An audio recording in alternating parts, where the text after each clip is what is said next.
अस्सलामुअलैकुम। आप देख रहे हैं होराइजन न्यूज़ HD। खबर शामिल करते हैं साहिवाल से।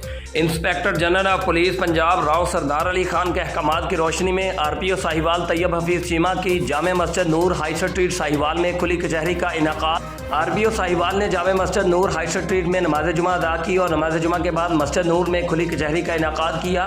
RPO साहिवाल ने शहरियों से उनके मसाइल दरियाफ्त किए, जिस पर शहरियों ने अपने मसाइल से आगाह किया और दिए गए टाइम फ्रेम में मुतल्लिका अफसरान को कानूनी कार्रवाई करके रिपोर्ट करने के अहकाम दिए।